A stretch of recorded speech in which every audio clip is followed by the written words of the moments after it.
Bonsoir tout le monde. Ouh là là, mais je suis pas du tout réveillée, pas du tout sortie de mon week-end puisque je commence le stream sans le micro. Je crois que c'est la deuxième fois que ça arrive. Comment allez-vous? Bienvenue dans le talk de France Info. J'espère que vous allez bien. Bon, vous commencez à connaître maintenant le principe de cette émission. On se retrouve sur Twitch tous les soirs à 18h. On choisit un sujet d'actualité et on le décrypte ensemble. On en discute, on en débat. Le chat, vous réagissez. Encore mieux, vous posez des questions. Si vous en avez, c'est le but. Et puis nous, on essaye d'y répondre. Surtout les invités qui sont là et qui connaissent bien leur sujet. C'est important. On invite des gens qui connaissent bien leur sujet. Voilà. Et puis, d'ailleurs, on essaye de parler de tous les sujets d'actualité. Donc, que ça soit de la politique, de l'international, des sujets de société, environnement, sport. J'essaye parfois, mais j'avoue que j'ai un petit peu de mal. Mais il faudrait peut-être qu'on fasse un petit peu plus de sport. D'ailleurs, c'était pas fait exprès, mais j'en profite pour vous annoncer que la semaine prochaine, donc vendredi 19 mai, on va faire un stream un petit peu spécial puisqu'on sera en direct du FISE à Montpellier. Donc c'est le festival des sports extrêmes, festival hyper connu dans le monde pour les gens qui sont un peu calés en BMX, en skate, en breakdance, etc. Et vous savez que le breakdance, notamment, fait son arrivée au JO en 2024. Donc, il y aura vraiment un gros focus qui sera fait sur ce sport-là.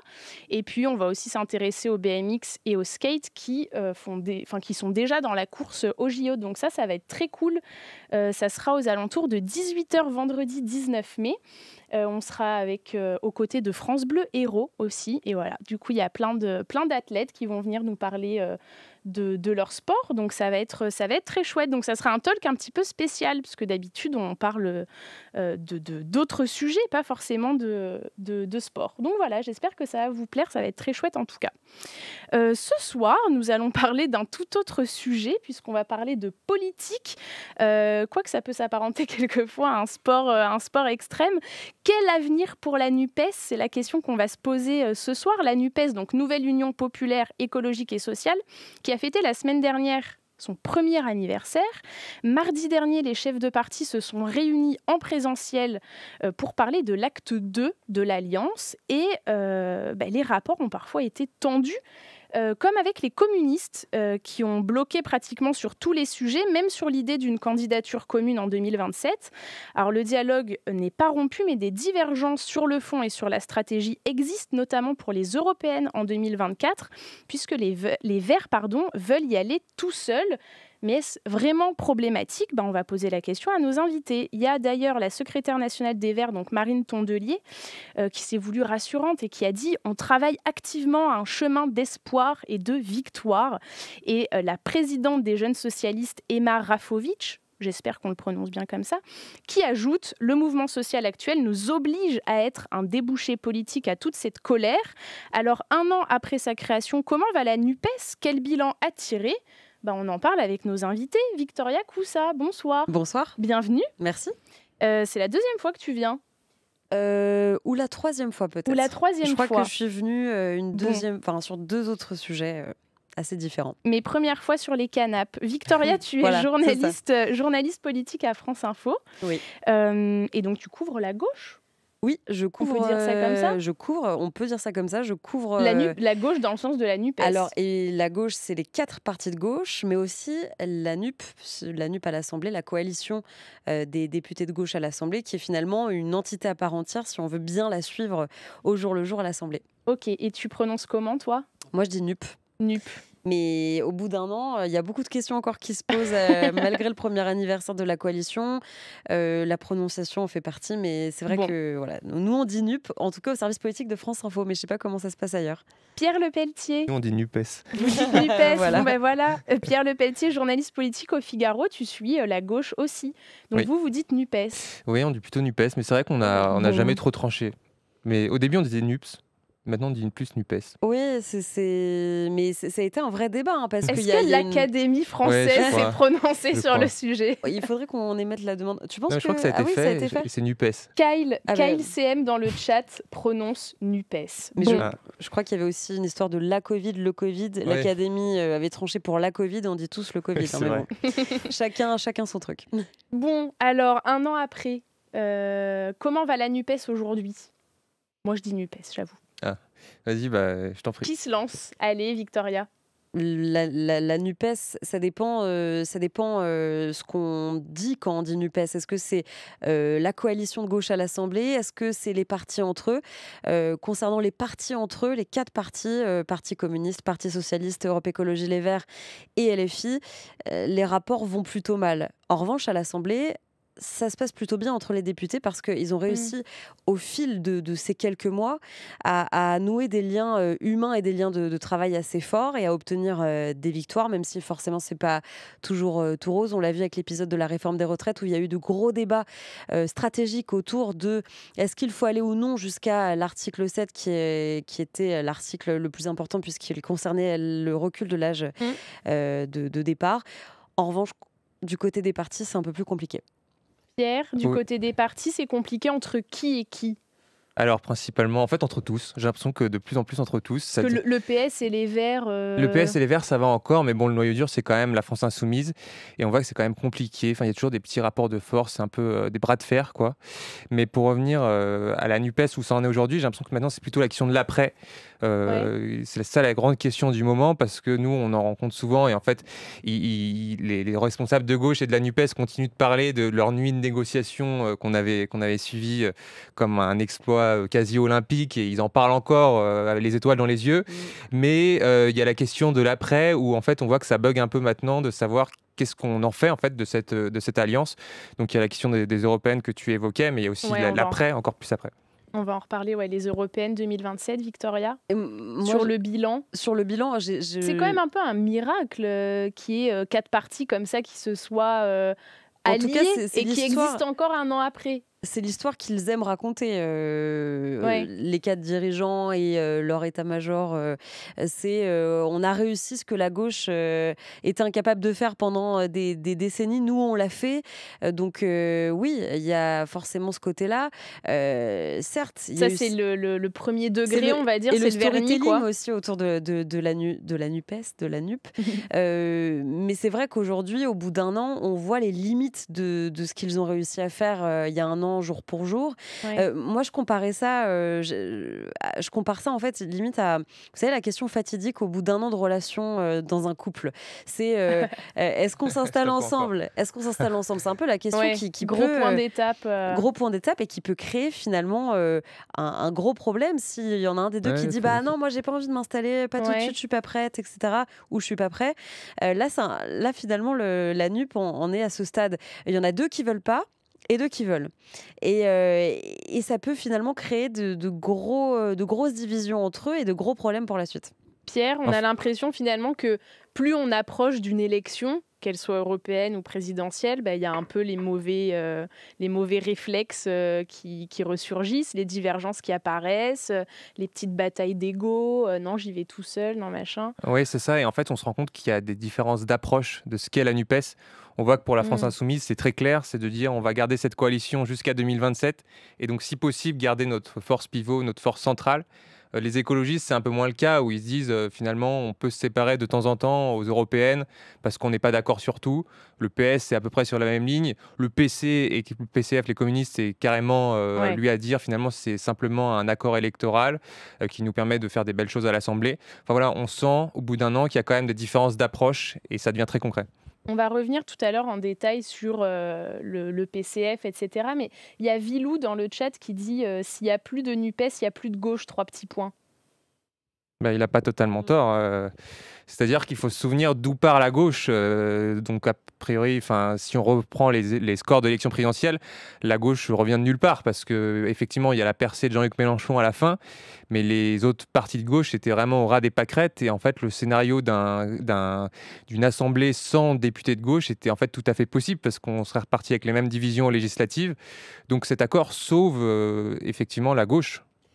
Et j'ajouterais, permet aussi de donner de l'espoir aux électeurs de gauche, aux sympathisants de gauche.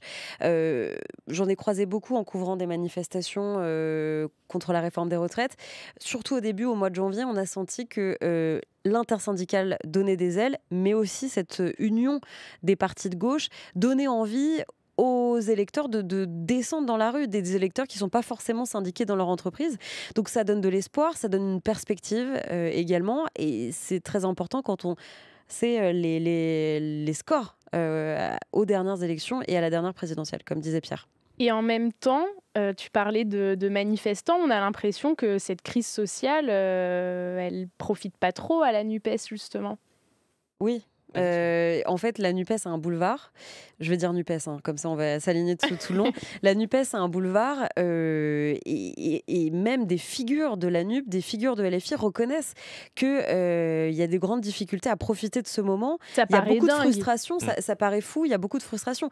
Après, c'est Manuel Bompard qui équilibre beaucoup les choses en disant « Attendez, Manuel Bompard qui est le coordinateur national de la France Insoumise, il équilibre les choses en disant « Voilà, c'est que des sondages qui montrent que le RN tire les marrons du feu, mais voilà, les sondages ne font pas tout. Ils se sont trompés pour la politique aussi qu'on fait en plateau. Aussi, oui.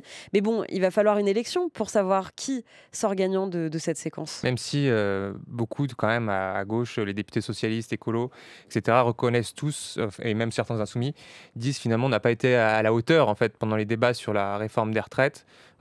Effectivement, enfin, je pense que les Français qui regardaient ça un peu de loin, vous voyez que c'était surtout le bordel et que le bordel venait effectivement plutôt de la gauche.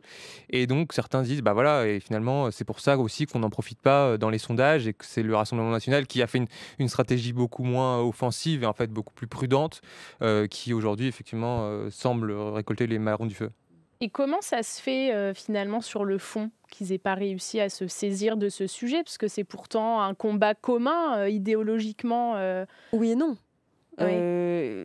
Ils sont pas tous d'accord sur la réforme des retraites. Sur le rapport au travail. Et ne serait-ce que sur l'âge légal de départ, il y a LFI qui veut 60 ans. Les autres partis se rangent derrière LFI parce que c'est eux qui ont apporté un contre-projet clair.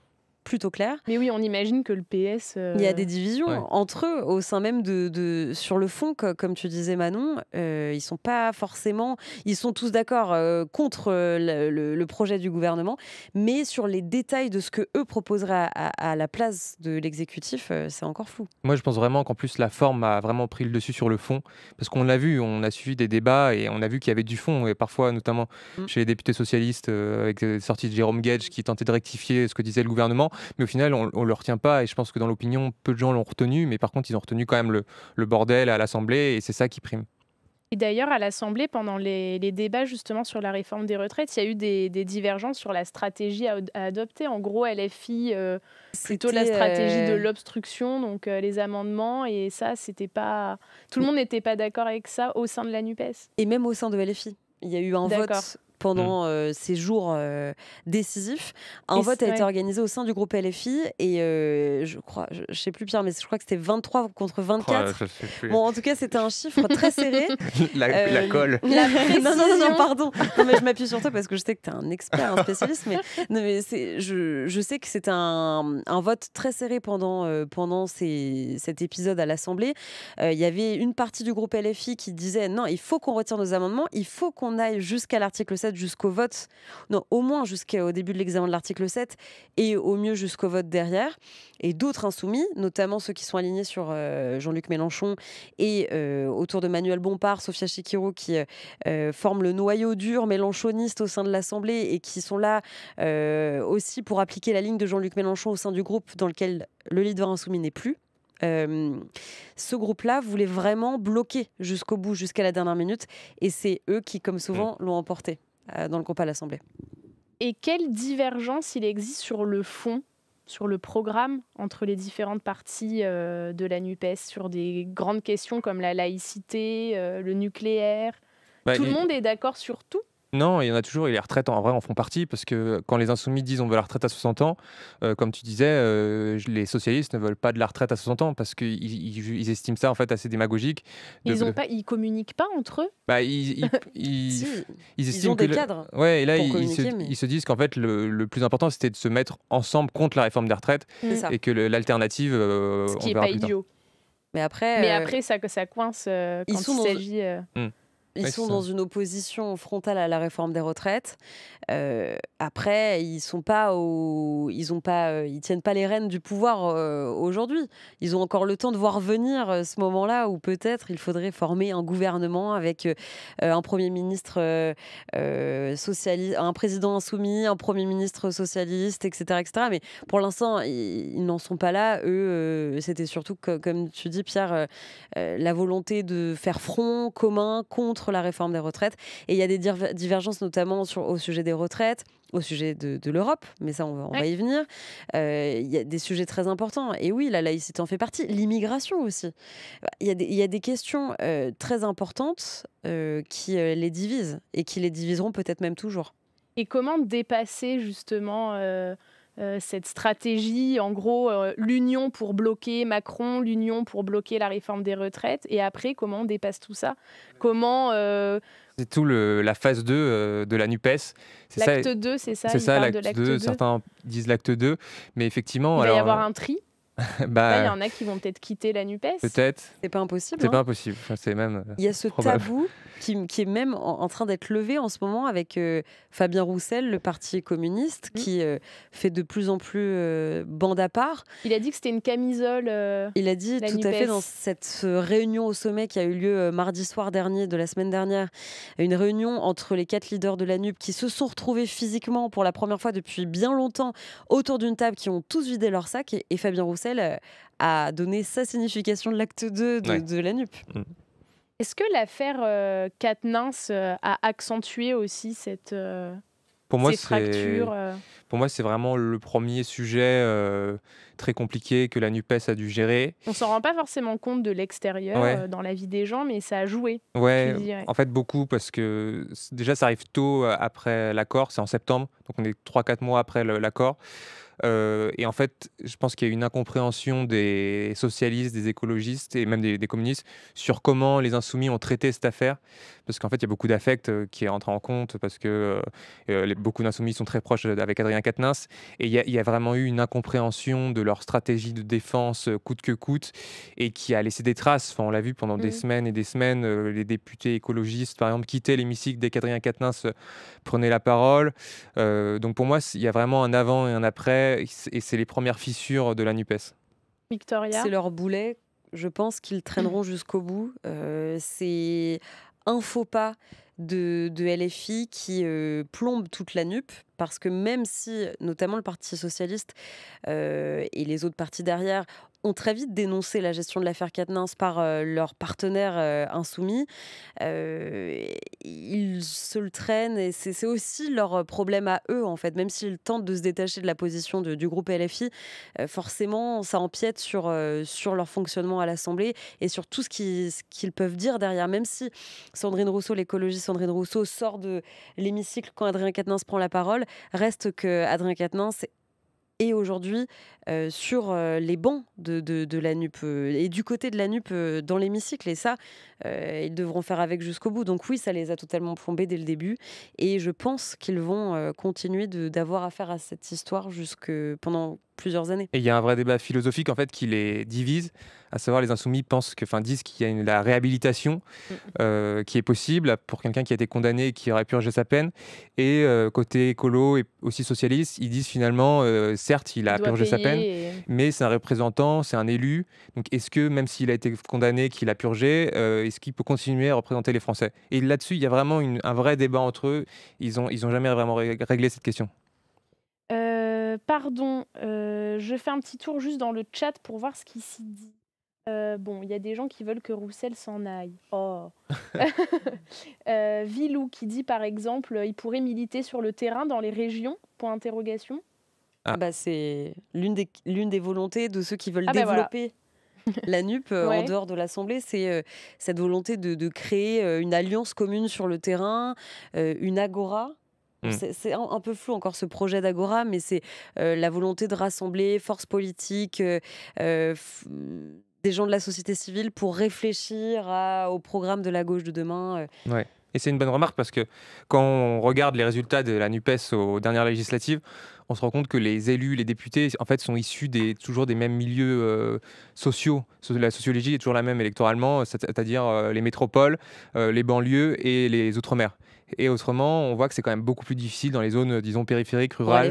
Pour LFI, même pour la gauche, je trouve, en général, il y a très peu d'élus. Il y en a quelques-uns, effectivement, d'élus socialistes, écologistes, mais c'est quand même plus compliqué dans les milieux ruraux. Ouais. Et tout à l'heure, Victoria, tu disais qu'il y avait des divergences au niveau de l'Europe, de l'Union européenne. Tu pensais à quoi? Est-ce que tu peux nous expliquer? On voit déjà que c'est le premier sujet. Il y a des anti-Union européenne dans la NUPES? Les insoumis sont comment dire, n'ont pas les mêmes positions que Europe Écologie Les Verts, que les socialistes sur l'Europe, sur le fonctionnement de l'Europe, sur les liens entre l'Union européenne et l'OTAN. LFI est dans une position radicalement opposée opposition de ses partenaires. Et on a vu notamment Manon Aubry qui était chez nous sur France Info. C'était hier, c'était lundi. Ouais, c'était Donc c'était hier. Effectivement, lundi, c'était hier. Manon Aubry qui est eurodéputée insoumise et qui a jeté un pavé dans la mare, peut-être sans le faire exprès, sur la question d'afficher ou non un drapeau européen à côté du drapeau français sur les façades des mairies. Elle, c'était quoi le terme exact? Je me souviens plus. Elle a dit une... je l'ai plus. Bon, en tout cas, elle a expliqué. On peut chercher. Allez, il faut qu'on cherche, mais j'ai totalement cherchez oublié le chat et dites-nous. En tout cas, elle a expliqué qu'en gros, c'était le terme est un peu fort, mais une reddition de la France de mettre un drapeau européen devant d'imposer le drapeau européen en face. Forfaiture démocratique. Forfaiture démocratique, c'est ça. Ça y est. Et donc forcément derrière, ça a déplu aux pro-européens au sein de la NUP, comme Yannick Jadot, l'ancien candidat à la présidentielle, l'ancien candidat écologiste à la présidentielle. Puis il y a aussi, sur l'Europe, ils ont vraiment deux visions diamétralement opposées. Boloïd qui dit Quatennens apportait des qualités, mais avec l'affaire qu'il se traîne, il est devenu un boulet, il ne peut plus convaincre, il repousse. Et justement, le boulet de la NUPES, c'est Quatennens. Ok, mais la chaîne, c'est Mélenchon, point d'interrogation. C'est pas mal. La métaphore. C'est pas mal.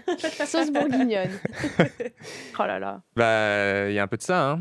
Il y a un peu de ça quand même, parce que si Quatennens n'avait pas été soutenu par Jean-Luc Mélenchon, peut-être qu'on n'en serait pas là non plus aujourd'hui. Donc voilà, il a quand même une force d'influence au sein des Insoumis qui est énorme encore, Jean-Luc Mélenchon. Alors laquelle? Est-ce que vous pouvez nous expliquer, vous qui suivez tout ça de près, ça marche comment? C'est Jean-Luc Mélenchon qui décide de tout? Et tout le monde se range derrière? Il y a toujours son ombre qui plane partout, tel un fantôme. Oui et non, mais oui, ouais. Parce que Jean-Luc Mélenchon, il n'a plus de fonction officielle au sein de la France Insoumise. Il est maintenant à la tête de l'Institut de la Boétie, qui est un institut qui vise à prendre un peu de hauteur et à consulter des intellectuels pour façonner le programme Insoumis et réfléchir aux propositions peut-être de 2027.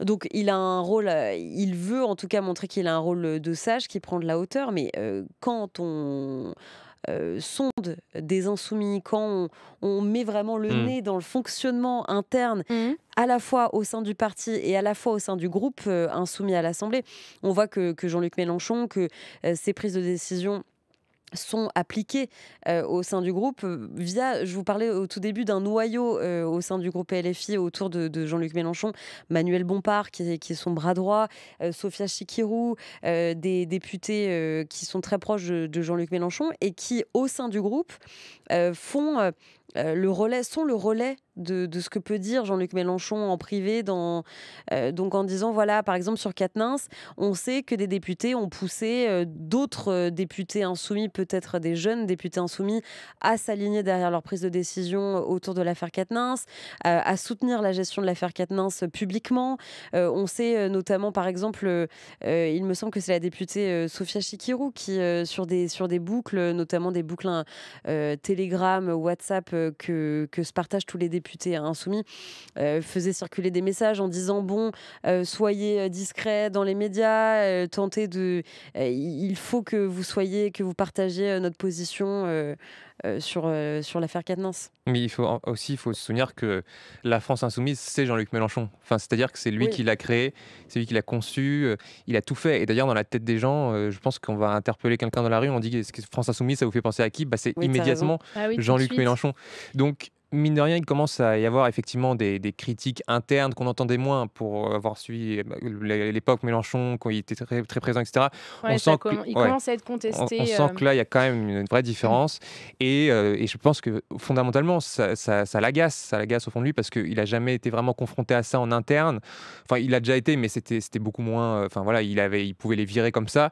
Là, on sent que c'est beaucoup moins le cas aujourd'hui. Il a plus de prise. Il a moins de... En tout cas, il a moins de prise. Et même s'il dit qu'il ne veut pas être candidat à l'élection présidentielle de 2027, je pense qu'il a envie quand même de garder... Voilà, peut-être qu'il y pense encore, mais surtout, il a envie de garder la main un minimum sur sa formation politique, parce qu'il partait de rien. Jean-Luc Mélenchon, quand il est parti du PS en 2008, il avait rien, et c'est lui qui a tout conçu.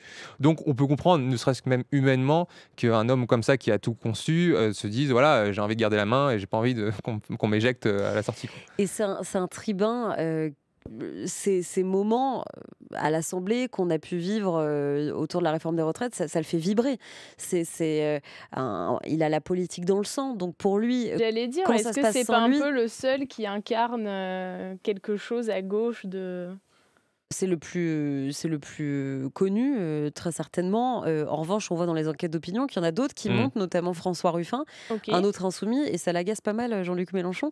Mais voilà, pour lui, c'est peut-être frustrant aussi de voir que c'est en train de se faire sans lui, que ce soit à l'Assemblée, au sein de la NUP, qui est sa coalition, celle qu'il a créée, qui forcément agit parfois à contre-courant de ce qu'il aimerait. Nous, on nous l'a dit là dernièrement, Jean-Luc Mélenchon, c'est un peu le Tati Daniel de la NUPES. Ça veut dire quoi? Explique-nous. Ce qui est à la fois attachant et en même temps assez méchant, parce que Tati Daniel, elle est méchante, mais elle fait partie de la famille. Et surtout, Tati Daniel, elle grogne en quelque sorte. Grogne. Elle marmonne dans ses moustaches quand elle n'est pas contente. Donc c'est une image. Mais cette personne qui nous a dit ça l'a dit d'une façon, c'était une critique. C'est plutôt une critique, Et sur Ruffin, Mélenchon a dit Ruffin est prêt.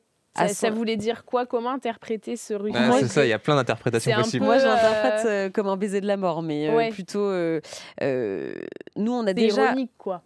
Oui. Enfin, c'est pas ironique. Je dirais que c'est pour dire, bah voilà, pour montrer que Jean-Luc Mélenchon, il est toujours ambigu sur sa volonté de repartir en 2027. Donc là, il essaye de montrer qu'il n'a rien contre François Ruffin. Mais au final, un jour avec Pierre, on a eu la chance de s'entretenir longuement avec Jean-Luc Mélenchon, et il nous a dit quelque chose. Il a dit: ceux qui partent trop tôt, les premiers sont ceux qui mourront les premiers. C'est-à-dire, c'est en partant maintenant qu'on se trompe. Et donc, finalement, en l'adoubant sur les réseaux sociaux, c'était peut-être aussi une volonté de le griller avant l'heure. Bon, Tati Daniel, Jean-Luc Mélenchon, ça a beaucoup plu dans le chat. Ah, c'est pas de nous. Est-ce que vous pouvez nous raconter ce qui s'est dit à cette réunion donc mardi dernier? Vous n'avez pas pu y assister, mais on vous a rapporté on aurait des bien propos. Aimé. C'est la technique utilisée quand on ne peut pas accéder à un événement, se fait rapporter des... Ça se passe comme ça en politique tout le temps. Oui. Dites-nous alors, qu'est-ce qui s'est dit? Ils se sont retrouvés dans la nuit parisienne à l'est de Paris, dans une salle assez obscure. Ah bon? On a vu une photo. C'était quoi? C'était un restaurant? C'est un local. Un local. Avec des tables en bois, mais vous savez, les tables en bois des vieilles écoles, un peu défraîchies, presque. Il y avait presque donc des choses taguées dessus. Donc la vieille salle polyvalente, quoi. C'est pas le Zénith, quoi. Tu vois, c'est vraiment... Et ils se sont retrouvés par petites délégations. À chaque fois, ça se passe comme ça. Ils viennent à 3 de chaque parti. Souvent, il y a le chef. Donc Roussel, il y avait Bompard pour les Insoumis, Tondelier pour les Verts. Olivier Faure pour les socialistes. Pour le PS. Et voilà, ils se sont dit, maintenant, voilà, qu'est-ce qu'on fait de la NUPES? Fabien Roussel a dit, voilà, ce qu'on disait tout à l'heure, moi, c'est une camisole, sous-entendu, ça m'embête un peu, j'aimerais être plus libre, moins dépendant de cette coalition.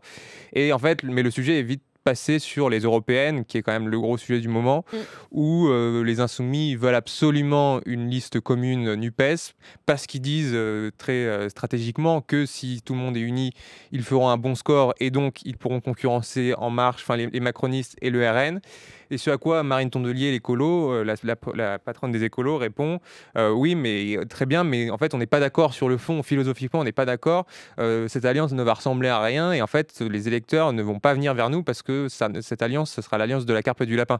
Et donc, il y a eu toute la soirée, d'ailleurs, le ton est monté, enfin, de ce qu'on nous a rapporté, le ton est monté très haut entre les parties prenantes. Victoria, dans ton papier, tu disais, tu as écrit, enfin moi j'ai lu la version papier, enfin la version web, le champagne avait un goût amer, c'est ça? Oui, alors ça c'était une image, disons, pour cet anniversaire, ce premier anniversaire. C'était la petite blague. C'était le petit... oui, voilà, mais c'est un peu ça, c'est-à-dire qu'il n'y avait pas de gâteau. Il n'y avait pas il y avait même pas de quoi faire un pot. Enfin, pardon, mais quand on fête les 1 an de quelque chose ou de quelque chose qui est censé être positif, ça se fête. Ça se fête. Là, c'était pas joyeux, quoi. C'était une forme de règlement de compte. Non, c'était pas joyeux du tout. C'était pas joyeux. Ils se sont mis en fait, en gros, ils se sont mis autour de la table et ils ont ressorti toutes les unes des derniers journaux de JDD ou des tribunes ça et là dans les journaux en disant bah voilà, toi t'as dit ça sur moi, toi t'as dit ça sur moi, tu le penses toujours, etc. C'était un peu ça finalement. Ouais. Parce qu'ils se voient pas souvent en fait physiquement. C'est étonnant. Hein. Les chefs à plumes, non. Mais en revanche, c'est ce que je vous disais au tout début, c'est que les députés des 4 groupes, ils travaillent ensemble, ils sont dans des commissions, il y a des groupes de travail. Après, ce qu'il faut dire, c'est que chaque semaine, il y a quand même une réunion de l'intergroupe tous les mardis matins. Les 4 groupes qui représentent la gauche à l'Assemblée. En visio, c'est ça. L'intergroupe, il me semble que c'est à l'Assemblée. Mais en revanche, la réunion des 4 partis, c'est en visio le lundi. Et ils sont pas tous là, ils font autre chose, etc. Là, c'était une réunion au sommet qui devait être secrète, mais Jean-Luc Mélenchon a vendu la mèche volontairement ou pas, on ne sait pas. Mais tu vois, pour te dire, Tondelier, c'était la première fois qu'elle voyait vraiment Bompard, en vrai. Ouais, il s'était jamais vu... par médias interposés, en fait. Bah voilà, il se voyait par médias interposés, par Zoom, mais c'est la première fois qu'il se voyait physiquement. Depuis la NUPES, depuis l'accord. Et Roussel qui dit donc la NUPES c'est une camisole, ça veut dire quoi? Ça veut dire je vais partir, enfin, c'est quand même fort comme... Ça veut dire ça à une soirée d'anniversaire pour fêter les 1 an de la Il va falloir faire sans moi. C'est un début de j'ai un peu envie de partir. Mais il ne faut pas oublier que juste avant, il y a eu le congrès du Parti communiste français où Fabien Roussel a été reconduit sur cette ligne-là d'indépendance, d'indépendance dans la NUPES. Donc finalement, derrière, il ne peut pas faire tout le contraire en disant bon, ok, on va réfléchir à un acte 2. Là, il est aussi là pour appliquer la volonté des militants communistes. Et puis Fabien Roussel, plus il critique la NUPES, plus il monte dans les sondages. En vrai, factuellement, c'est-à-dire il prend ses distances. C'est la ligne ni Macron ni Mélenchon, quoi. Voilà, et il prend ses distances de plus en plus, il fait des petites phrases, des polémiques, et en fait, ça prend dans les sondages. Donc, ce qui agace un peu le reste de la NUPES, parce qu'ils l'accusent de jouer forcément en solitaire, et ils disent, oui, mais ceux qui disent Fabien Roussel, il est sympa, Fabien Roussel, on l'aime bien, c'est les électeurs de droite, et c'est eux qui disent qu'il est sympa dans les enquêtes, et à la fin, ces électeurs de droite, ils voteront jamais Fabien Roussel. Enfin bon, c'est un peu... Voilà, on s'en sort pas. Mais, et en même temps, c'était un socialiste qui nous disait ça, sans la NUPES, qu'est-ce que le Parti communiste français aujourd'hui? En vrai... Combien en 2022 le PCF? C'était à moins de 5. C'était même moins de 3. On n'est pas très bon sur les chiffres. Oui, mais en fait, on emmagasine trop d'infos chaque jour et je pense qu'il n'y a plus de place. Mais c'était en 2022, c'était clairement trop loin. En dessous de 3%. Le Parti écologiste, pareil. Le lendemain du premier tour, c'était la catastrophe. Il n'y avait plus d'argent. Ils n'ont même pas fait le minimum pour obtenir le remboursement des frais de campagne de Yannick Jadot. Enfin, c'était terrible. Il faut se souvenir du contexte du premier tour. Donc, effectivement, il ne serait plus grand-chose. En tout cas, il n'aurait pas la même tribune et les mêmes projecteurs braqués sur eux s'il n'y avait pas eu la NUP. Shadow of the Tree qui dit oui, enfin, Roussel monte dans les sondages des gens qui voteront jamais pour lui. Ouais, c'est ça. C'est ça. Enfin, après, bon, c'est ce que disait Pierre. Et puis, on a vu qu'il en a pas aussi. Il faut se souvenir 2,29, pardon. En 2022. Et ben voilà, en dessous des 3%. Merci à Sauce Bourguignonne. Merci beaucoup pour ce fact-checking en direct. Elle est efficace. Oui, c'est ça. Il y a un programme qui a été créé en 13 jours, le programme de la NUPES. Qu'est-ce qui va devenir ce programme commun? Bah, ils aimeraient bien le faire évoluer quand même. Enfin, surtout les Ouais, socialistes et les écologistes, parce d'accord. que tout le monde dit que finalement ça a été fait à l'arrache, quoi. Enfin, c'était fait en 13 jours, 13 nuits, et pour se mettre d'accord sur autant de points, sur autant de sujets pour gouverner le pays, tout le monde est d'accord pour dire que c'est pas assez. Donc, il faut Mais ils ont revenir le sur temps les sujets, Ils ont en le temps. aussi. rediscuter. Comment ça va être discuté? Il y aura des votes? Enfin, ça va marcher comment? Mais le problème, c'est déjà juste l'étape d'avant, c'est-à-dire est-ce qu'on y va ou est-ce qu'on n'y va pas? Est-ce on fait les choses à Est-ce qu'on 100% ou pas? réfléchit à un programme en Est-ce commun? qu'on est-ce qu'on réfléchit? Est-ce qu'on crée les conditions pour gagner en 2027 tous ensemble? Ou est-ce qu'on y va à 3 ou est-ce qu'on y va à 2? Et cette question-là, elle est pas résolue malgré la réunion de mardi soir dernier. Même si de plus en plus disent, enfin, en tout cas chez les socialistes et les écolos et les insoumis disent, bon, il faudra quand même avoir un candidat commun en 2027 si on veut Oui, avoir une chance. les Sauf 3 les sont quand communistes. même Sauf d'accord. les En fait, oui, il communistes. y a juste les communistes qui veulent pas avoir de candidat commun pour 2027. Ouais. Et après, il y a la question de se dire, si on part séparé aux européennes, comment on va dire ensuite aux Français, bah, finalement, on est d'accord. Parce que l'Europe, certes, ça fait partie c'est la grande question des européennes, mais ça fera aussi partie du programme présidentiel de 2027. Donc de dire, on va partir séparé en 2024 pour les européennes et se dire ensuite, ah, mais on a trouvé un accord 3 ans plus tard, c'est un peu En C'est même temps, compliqué à est-ce que c'est comprendre. vraiment gênant, les toute la question. européennes, Mais ouais, finalement? il y a C'est 2 peut-être stratégies. gênant au sein de la NUPES, mais pour les gens, Pour les enfin, gens, c'est difficile de savoir. En tout cas, tous les 4 partis réfléchissent et on s'entretenait notamment avec un socialiste qui nous expliquait sa stratégie à lui. Et c'est vrai que pour lui, c'est aussi une façon de montrer que sur les questions européennes où les insoumis se sont parfois montrés ambigus, par exemple sur les liens avec la Russie, sur les liens avec la Chine, sur les Ouïghours, euh, c'était finalement stratégique pour ne pas braquer des électeurs déjà des gens qui votent aux hmm, européennes, c'est pas tout le monde.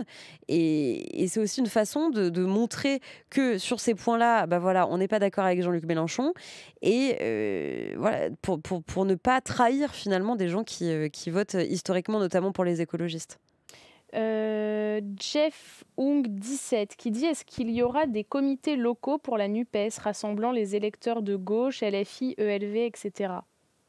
Ils partent un peu là-dessus, hein. Là, ça Ouais. fait partie des réflexions, aussi de créer de la NUPES dans tous les échelons locaux, c'est-à-dire par exemple dans un conseil municipal où il y a un élu vert, un élu PS et un élu insoumis, j'en sais rien, dans n'importe quelle ville, et se dire on va les rassembler et faire la NUPES ensemble, comme ça ils se coordonnent. Mais en fait, il paraît que c'est très compliqué sur le terrain, parce que nous on le voit un peu au niveau national, mais il paraît que c'est très compliqué sur le terrain, parce que c'est dans les conseils municipaux, départementaux, c'est des gens ils se connaissent depuis toujours, et il y a toujours eu des disputes, des engueulades, et donc c'est compliqué de dire bon maintenant vous vous mettez tous ensemble. Enfin voilà.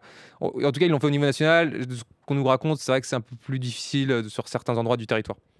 Après, là où ça fonctionne, et toujours pour revenir sur l'histoire des cortèges anti-réforme des retraites, on voit que finalement les militants, entre eux, manifestent, bon alors certes contre le projet du gouvernement ensemble, Mais il y a une mais union il y a une des union des militants. militants qui est détachée finalement de ces enjeux un peu plus politiques, que ce soit au sein, dans le cadre d'un conseil régional, d'un conseil municipal, comme au niveau national. On voit que les militants, notamment des jeunes qui manifestent ensemble, ils se revendiquent maintenant même militants NUP plutôt que militants insoumis ou militants écolos ou militants socialistes. Hmm. C'est On voit aussi de intéressant. ça. Ça veut dire que les divergences qui existent au sein des formations politiques, en fait, dans la société française, elles existent peut-être moins. Ça montre que ça pourrait peut-être marcher pour eux si jamais ils s'unissaient, quoi, Ouais, en après 2027. là, on va repartir dans une campagne européenne où s'il y a des listes différentes, elles vont forcément devoir s'affronter. Et donc le risque, c'est que ça recrée un peu des tensions, voire des petites guerres entre les partis au sein même de la NUPES. Et même ne serait-ce qu'aujourd'hui, il va y avoir ce soir le vote d'une proposition de loi, d'un texte Mm. de Renaissance sur justement l'obligation d'afficher le drapeau, de pavoiser Mm. avec le drapeau européen et le drapeau français sur les façades des mairies. Là, ça va être Ouais, c'est en finalement effet. un avant-goût des débats Les européennes. des européennes, si bien sûr les 4 partis de gauche ne vont pas ensemble. Mais moi, tu vois, tout à l'heure, j'avais une insoumise au téléphone qui me disait, mais en fait, nous, le drapeau européen, on est tous d'accord. Tu vois, Oui, mais par c'est contre, pas un sujet. ouais, chez LFI en tout cas, mais chez les Verts, ils sont tous. Mais non, c'est hyper important parce que en Géorgie et partout dans l'Europe des Balkans, c'est un symbole hyper fort de paix, de démocratie. Donc ça montre que c'est quand même assez complexe. Oui. Kyle CM qui dit ça sert à rien de partir en commun aux européennes. En exclamation. Ah, c'est net. Alors pourquoi? Est-ce qu'on peut lui poser une question? Pourquoi? Est-ce que tu peux nous expliquer pourquoi, Kyle? Et en attendant, on avance un petit peu. On a pas mal parlé des divergences tout à l'heure. Quels sont les combats communs au sein de la NUPES? Eh ben, c'est une bonne question. À l'Assemblée Il y a nationale, le quels sont... Si, gros ouais. combat contre la réforme des retraites, Oui. quand même. Faut pas l'oublier parce que Oui. ils ont réussi à se montrer unis. Et je reviens toujours sur ce mois de janvier. C'était un peu le coup d'envoi où ils étaient presque bras dessus, bras dessous dans les manifestations avec Olivier Faure, Marine Tondelier, qui s'entendent très bien. Il y avait également Fabien Roussel au début. Ils arrivaient à créer quelque chose et à se montrer unis. Bon, après, c'est sûr qu'ils n'ont pas réussi à renverser la vapeur sur le sujet et la réforme des retraites est passée, mais ça, c'était écrit d'avance quasiment. C'est quand même un sujet important et un combat qu'ils ont partagé ces derniers mois. Ouais, et en fait, en vrai, le vrai combat commun, c'est d'avoir une candidature commune à la présidentielle. Enfin, c'est la seule corde de rappel qui fait qu'ils ne se divisent pas et qu'ils ne divorcent pas maintenant. Parce qu'ils savent très bien que s'ils veulent un jour retrouver le pouvoir, ils devront arriver unis face aux macronistes et au Rassemblement national. Et en fait, c'est l'objectif sur 4 ans et c'est leur principal objectif. Alors certes, il y a d'autres combats à l'Assemblée, effectivement, on a vu la nationalisation d'EDF, oui. etc. Mais vraiment, leur vision, leur idéal, c'est vraiment d'arriver ensemble à la présidentielle. Volker Schulz dit la justice sociale dans les convergences. Idriss 0222, être contre Macron. Oui, ça. Et oui, c'est c'est leur leitmotiv, c'est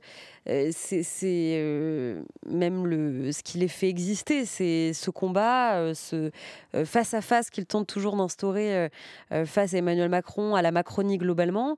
Et c'est sûr que ça les anime, ça les lie sur les textes de loi à l'Assemblée, dans la rue contre la réforme des retraites. C'est un combat qu'ils partageront toujours jusqu'à la prochaine échéance présidentielle. La NUPES aura peut-être aussi permis aux socialistes et aux communistes de sauver déjà leur groupe à l'Assemblée nationale. C'est Oui. peut-être ça aussi l'apport, et aux Clairement. écolos aussi, Et les écolos, ouais. d'en avoir Ouais, un, bien tout sûr. simplement. Bien sûr. Qu'est-ce que je voulais vous demander d'autre? Les européennes, moment décisif ou pas, on en a déjà un petit peu parlé. Paul Vanier, député LFI, qui a dit, c'est un peu ce que tu disais tout à l'heure, Pierre, je crois, si nous voulons gagner ensemble en 2027, toutes les étapes précédentes doivent être l'occasion de démonstrations politiques communes plutôt que la mise en scène de nos divisions. Ouais. En fait, c'est ça. Mais encore une fois, c'est vraiment une différence de Stratégie.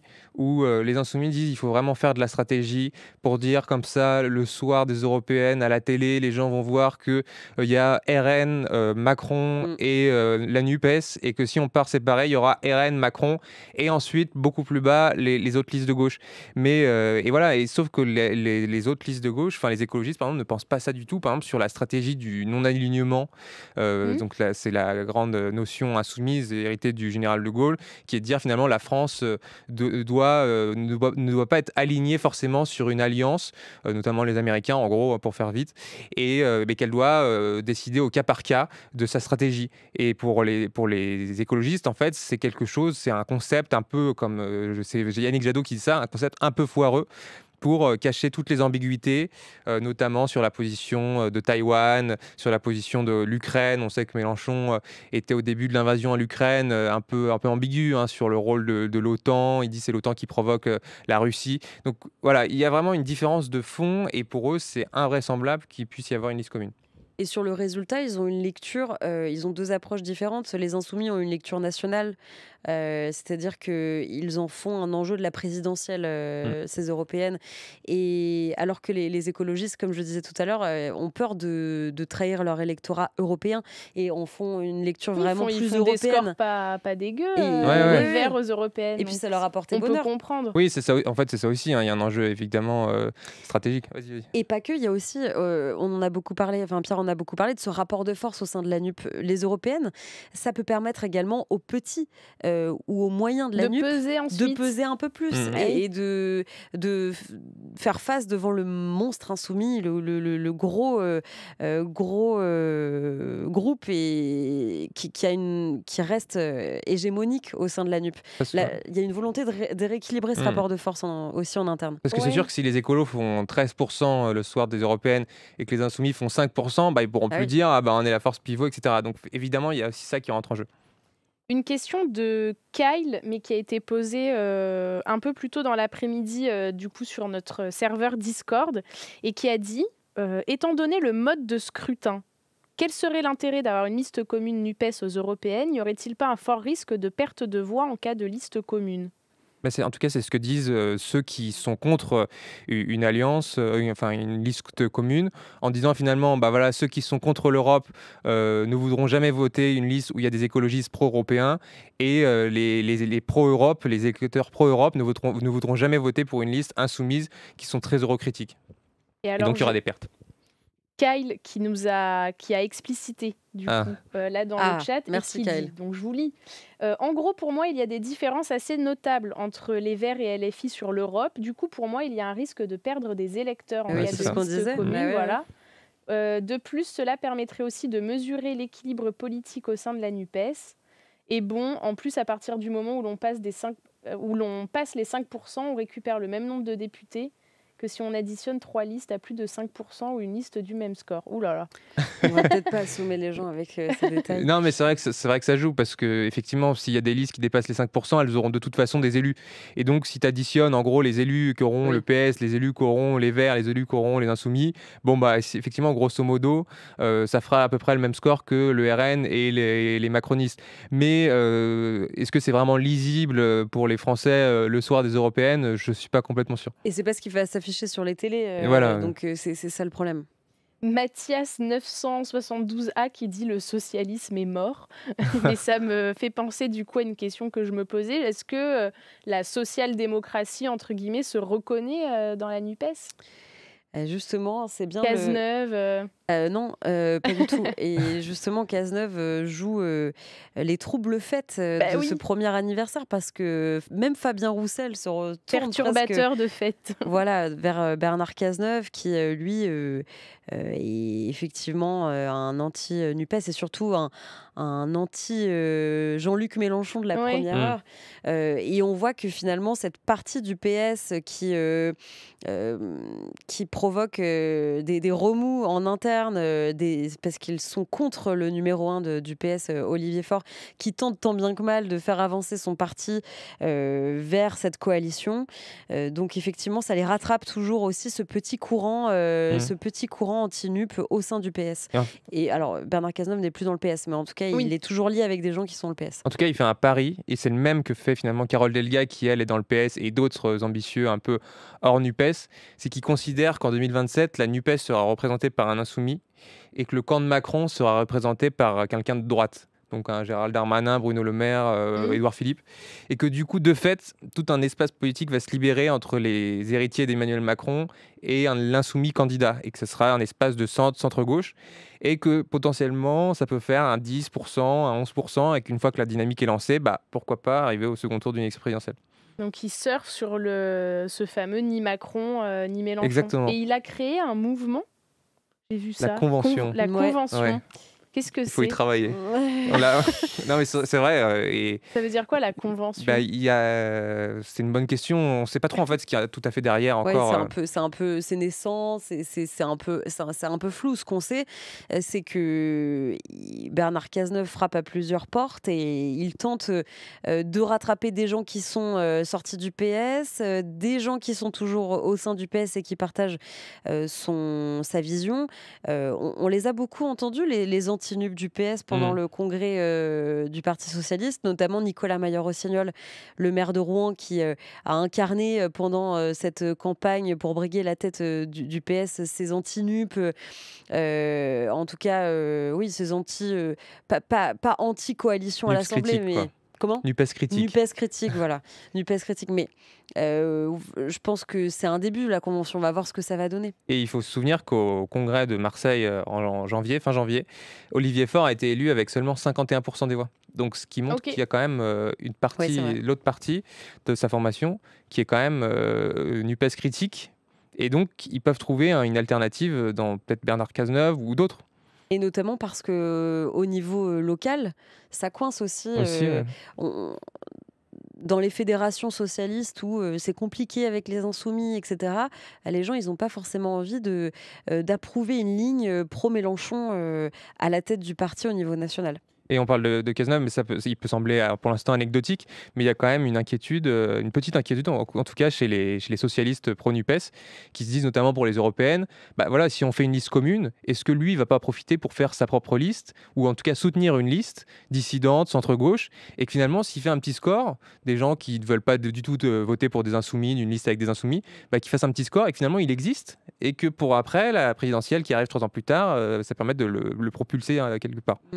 Justement, tu parles de la présidentielle. Donc évidemment, 2027, c'est loin et vous n'avez pas de boule de cristal. Mais pour le moment, on en est où ? Est-ce qu'il y a des figures politiques qui émergent au sein de la NUPES, autres que Jean-Luc Mélenchon ? Là, en ce moment, on parle beaucoup de François Ruffin, le député insoumis, qui est toujours un électron libre au sein de ce groupe insoumis à l'Assemblée. Ce qui est intéressant d'analyser, c'est de voir qu'il y a comme une petite écurie qui est en train de se former autour de lui. J'ai pu parler, moi, avec des députés, notamment communistes, qui sont fans, admiratifs de François Ruffin, de ce qu'il incarne. Des députés qui font appel à lui quand ils sont dans leur circo pour qu'ils viennent animer un meeting à leur côté. Il y a vraiment quelque chose qui se passe autour de François Ruffin qui, lui, arrive à... C'est un anti-Mélenchon presque au sein de LFI. Ils ont 2 fonctionnements et 2 radicalités différentes. Et c'est vrai que François Ruffin arrive à parler un peu à tout le monde au sein de cette NUPES à l'Assemblée. Donc c'est vrai que lui, on commence à parler pas mal de François Ruffin, également de Clémentine Autain au sein des Insoumis. Mais après, je pense que beaucoup vont avoir envie de tenter leur chance. Ouais, et en fait, il y a une question, c'est aussi le plafond de verre qu'on voit bien. Mélenchon en avait un. Inévitablement, il n'a jamais réussi à atteindre le second tour, il était pas loin. Mais même en cas de second tour, en fait, toutes les enquêtes montraient qu'il était perdant dans tous les cas. Et donc, il faut que la NUPES se trouve un candidat capable, en fait, déjà d'aller au second tour et de le gagner, ce second tour. Donc, ce qui fait quand même des conditions très compliquées. Beaucoup considèrent qu'un candidat de gauche radicale, dont potentiellement François Ruffin, peut se hisser haut au premier tour, mais qu'ensuite, pour assembler large au second tour, faire 51%, ça sera quand même compliqué. Enfin, 50 plus une voix, ça sera quand même compliqué. Donc, et c'est là que les socialistes se disent, on a peut-être un coup à jouer finalement, puisqu'on est redevenu de gauche, on est redevenu fréquentable, et que finalement, dans la tête des Français, les socialistes, c'est pas non plus les révolutionnaires qui vont renverser l'Élysée, etc. Et donc, en cas de second tour avec un socialiste, potentiellement, face à un candidat de droite ou de Marine Le Pen, un socialiste peut avoir plus de chances qu'un insoumis. Le problème les aujourd'hui, écologistes aussi, c'est pas un peu la force du milieu qui pourrait... Olivier Faure, le patron du PS, parle de créer un courant social écologiste. Allez, encore un de plus. Un de plus, mais finalement, ce serait une définition plutôt actuelle de ce qui se passe à gauche. Le seul souci, pour rebondir à ce que disait Pierre, du PS, c'est un souci d'incarnation. Personne ne connaît les figures actuelles du PS. Je pense, si on refait un sondage ou un micro-trottoir, comme disait Pierre au début, en disant, qui vous connaissez du PS, les gens diront François Hollande, Bernard Cazeneuve. Ségolène Royal. C'est des gens qui ne sont plus aux manettes du PS aujourd'hui. Alors que le PS aujourd'hui, c'est Olivier Faure, c'est Pierre Jouvet. Est-ce que vous connaissez Pierre Jouvet ? On peut faire un... Pierre Jouvet, le chat. Pierre Jouvet, Corinne Narassiguin, c'est des gens qui tiennent aujourd'hui le PS et que les gens ne connaissent pas. Nous, on les connaît parce qu'on travaille avec eux. Olivier Faure est en train d'être connu. Les gens disent non. J'espère qu'ils ne regardent pas. Non, 3 petits points. Je vois un... Ah si, Kyle, oui, Pierre Jouvet, maire de Saint-Vallier. C'est lui, c'est pas possible. Kyle, je crois qu'il a quand même lancé un Sandrine, 2 points d'exclamation, Sandrine Rousseau. Sandrine Rousseau. Alors oui, côté écologiste, mais oui, bien sûr. J'ai vu un Benoît, Kyle, toujours Benoît Hamon. Voilà. Mais en fait, c'est les filles. C'est comme si on dirait que le PS est figé à la fin du quinquennat Hollande, alors qu'il y a plein de choses qui se sont passées depuis. Et le PS ressemble pas du tout à celui que les gens connaissent. Pierre Jouvet, c'est un acteur, point interrogation, solstice d'été. sur la stratégie donc pour 2027, est-ce que pour le moment, au sein de la NUPES, on est en train de discuter à comment on va faire pour désigner ce candidat, peut-être au moins? Est-ce que c'est des primaires? Est-ce que c'est une consultation citoyenne?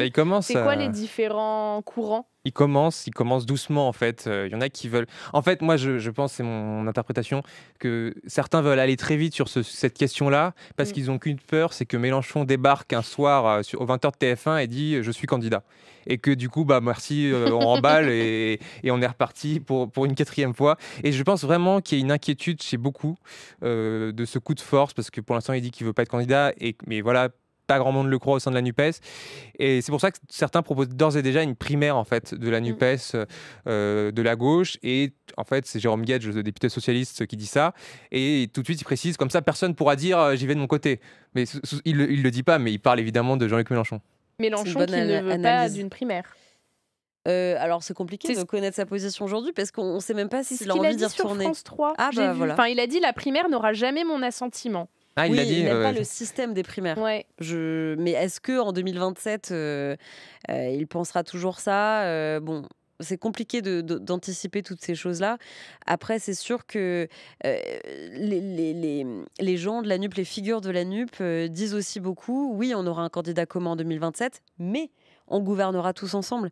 Et c'est l'image de ce que je vous disais, voilà, un Premier ministre communiste, un ministre de l'économie vert ou ministre de l'écologie. J'espère qu'il sera écologiste, mais voilà, je pense que tout le monde l'idée, ce serait de se partager le pouvoir aussi derrière avec un programme commun. Maintenant, il y a beaucoup de travail jusque-là. Prof Sil qui dit, avant de désigner, il y a beaucoup de clarifications et de ménage à faire pour nous redonner confiance. 2027, c'est loin. Que peut faire la NUPES pour ce... Déjà, rester ensemble. Et encore une fois, ça ressemble beaucoup à une épreuve de feu quand même, ces européennes, où s'ils partent séparés, on va les voir en débat télé, et en fait, ils vont pas se critiquer, ils vont pas critiquer les projets. Enfin, c'est compliqué quand même. C'est une campagne, c'est-à-dire que ça va faire 1 an de campagne européenne où en fait, ils vont devoir se démarquer les uns des autres. Donc pour retrouver l'unité ensuite... Ils vont marcher sur des œufs, je pense, pendant ces européennes. Ils peuvent peut-être juste avant se dire bon, pacte de non-agression, on y va séparer, mais on s'attaque pas, fini les tribunes. Pas tout de suite, même jamais. Je pense qu'effectivement, il ne faut pas qu'en 2024, il s'écharpe en se critiquant par médias interposés ou sur des plateaux lors de potentiels débats entre eux. Ce serait inconcevable pour les électeurs de gauche d'entendre ça en 2024 et de voter pour un candidat commun en 2027. Pierre, est-ce que tu vas ajouter quelque chose? Pardon. Non, moi, juste, on en débat souvent, est-ce que Mélenchon sera candidat en 2027? Moi, j'ai envie de le prendre au mot et de dire il ne sera pas candidat. Et parce qu'il n'arrête pas de le répéter, alors... C'est tellement compliqué. Là, c'est de la... Moi, je pense que si on figeait... Mais bon, c'est drôle. Non, mais moi, je pense qu'il... Je mettrais pas un 20 €. Moi, je pense qu'il peut se relancer. Moi, j'ai l'impression que ça lui manque tellement d'être au cœur de l'action. Il trépignait, il rôdait autour de l'Assemblée pendant les débats contre la réforme des retraites. C'est vraiment l'image.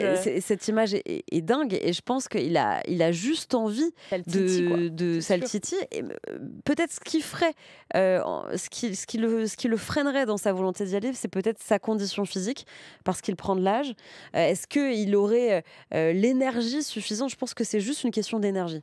Il avait dit qu'il faut laisser la place aux jeunes. Oui, mais entre-temps, il y a son poulain qui a été mis hors de course à Adrien Quatennens. Non, alors moi, je nuance. Je dis juste que si un candidat, s'il voit qu'un candidat fait très haut dans les sondages, il forcera pas le truc. Il dira bon bah ok. Mais par contre, s'il y a personne, je le vois pas. Là, pour le coup, effectivement, abandonné. Ouais. t'as raison. Bon, On est merci d'accord. beaucoup. Sur quoi vous bossez là demain? Est-ce que Victoria, on t'entend à la radio Moi, normalement, on va m'entendre à la radio prochain demain sur le sujet? Conseil des ministres. Donc, il n'y a pas de rapport avec la gauche, Pas mais de rapport je vais avec la couvrir le gauche. Conseil des ministres demain. Il y a les écolos aussi. Moi, je vais aller à cette conférence de presse des écolos qui essaient de se réinventer, trouver des façons de plus parler aux gens. Enfin, voilà. Ils vont brainstormer devant nous, je pense. Prochaine échéance, prochain rendez-vous important pour la NUPES, c'est quoi?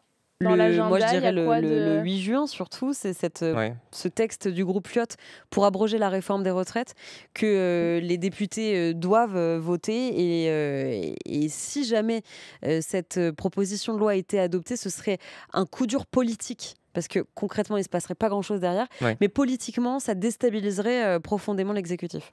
Et d'ailleurs, il n'y a pas une socialiste là qui rejoint... Si. Martine Froger. Voilà. Oui. Alors, c'est Suivant, quoi, ça dit- on te refait le Allez, film. en 2 secondes. Alors, Vas-y, c'est une candidate socialiste dissidente. Il y avait une élection législative partielle, parce qu'une élection avait été annulée en Ariège. Et il s'est retrouvé qu'il y avait un second tour entre une socialiste dissidente face à une insoumise NUPES, donc soutenue par le PS. Et en fait, c'est la dissidente qui a gagné, donc contre son parti, finalement, contre la NUPES, donc contre son parti. Et ils ont discuté avec Boris Vallaud et le chef du groupe PS, et ils ont décidé que c'était pas possible, en fait, qu'elle rejoigne le groupe PS, puisqu'il fait partie de l'intergroupe. Donc, elle va aller dans un autre groupe, a priori le groupe Lyotte centriste. Ça a été confirmé. Ça a été confirmé. Ça a Voilà. été confirmé. Lyotte, de toute façon, a toujours la porte ouverte pour les dissidents ou ceux qui ne se reconnaissent pas dans un groupe ou un autre. C'est souvent des centristes, plutôt centristes, qui rejoignent ce groupe. Ouais. Ben, merci beaucoup. Mathias Merci. 972, Mélenchon candidat, je doute personnellement. Gorion 1, il faut savoir laisser sa place. Bon, on verra bien. On verra. Merci Victoria Coussa, Merci, journaliste Manon. politique à France Info, et Pierre Lepelletier, journaliste politique au Figaro. Vous couvrez tous les deux la gauche, je le rappelle, parce que c'est une question qui a été posée tout à l'heure dans le chat. Merci le chat de nous avoir suivis. J'espère que ce stream vous a plu. J'ai l'impression que voilà, les streams politiques, ça vous, en tout cas, on vous voit dans le chat. Vous êtes actifs, ça vous passionne la politique, je le sais. On a une communauté fan de politique dans le talk. N'hésitez pas à nous rejoindre sur notre serveur Discord. J'en ai parlé tout à l'heure. Voilà, n'hésitez pas à vous présenter dans le serveur et puis à vous exprimer dans les différents salons qu'on a créés, proposer des sujets, pourquoi pas des invités. Voilà, c'est un lieu d'échange assez sympa. Merci beaucoup. On se retrouve demain à 18h. Le sujet, l'intelligence artificielle, va-t-elle révolutionner le monde du travail?